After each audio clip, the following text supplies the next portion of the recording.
Welcome to Build Day Friday. Today we're going to be reviewing the Daheck from the Reconquista in G series.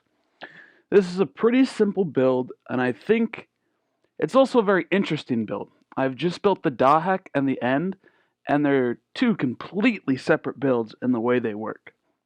Let's start off by talking about the color in the Daheck, though. All color appears to be accurate. You're going to have a small sticker sheet that's this big. The four largest stickers are for the hands. Other than black accent marks, there's not going to be any work need to be done to make this purely color accurate. So let's move on to talk about the way this is built. It is quite different from your standard Gunpla, mainly in the way the chest works.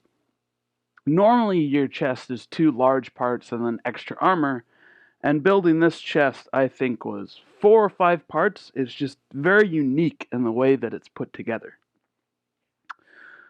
So let's go into articulation.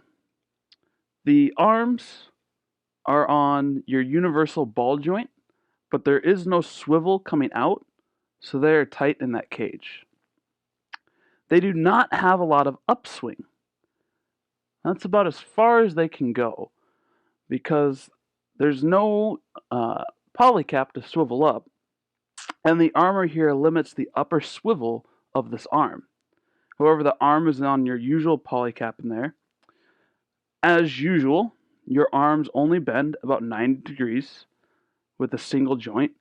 The joints are a little flimsy. They're just two small parts that put together, so you have to be slightly careful with them when you're building this. The hands are on your standard ball joint, so they can rotate all the way around. But then at the wrist, they're also jointed, so you can swing them up and down.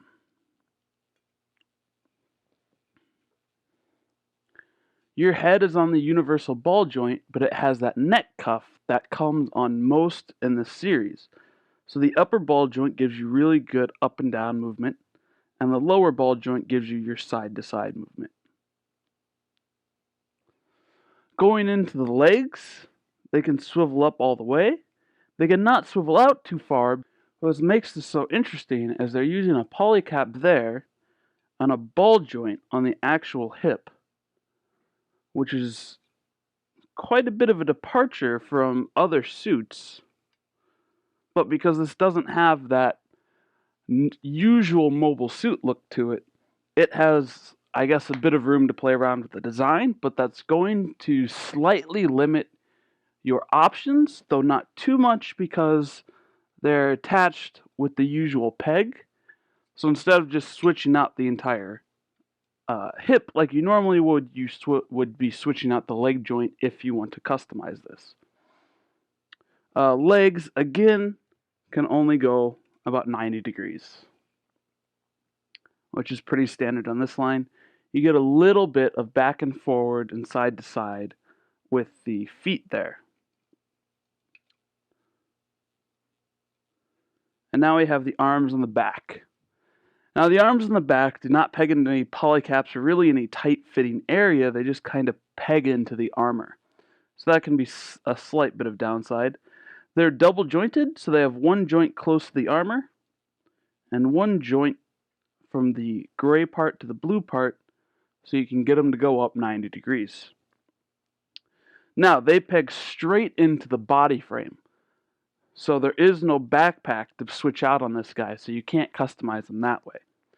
So really your arms are standard. Your legs, you'll be keeping the hip joints but switching the lower legs. The back doesn't have much customization, and the head is standard. So there's nothing spectacular about this suit, really. In fact, opposed to the excellent Kate Sith from last month, I think this is a little downgrade in the series. So let's talk about the accessories now. You have the usual 4 beam sabers for its arms up here. So you got the nice beam swords. And then you have new sets of hands that face forward and have the thumb extended a little. Those are what you clip the shields onto. So they just sit in the shield like that. So you got two hands like that and two beam shields for it. Those are its only accessories, so it's very light on accessories. There's not much to it. It's a very nice looking suit, and it builds interesting in the sense that it's kind of a unique design, so it doesn't necessarily feel like your average gunplay as you're putting it together. Other than that, I don't think there's a lot to say about this suit. It looks good. The color is up to date. I'm a little disappointed in it. The arms and the back don't have great articulation. They don't have my preferred number of poses to them, really. You can't do much in the way of action poses as far as the arms and the legs go because they're kind of limited in their outward articulation. But it is a great looking suit. So if you're a fan of the Reconquista G, it will look great in your collection. If you're looking for an interesting build, this has some interesting build properties. But overall, I can't really declare this a must-buy. It's much more of an interest or fan piece than a great build. Hope my review helped. Let me know if you guys have any questions in the bottom. Share the video and subscribe if you want more reviews coming to you later. Have a good one, guys.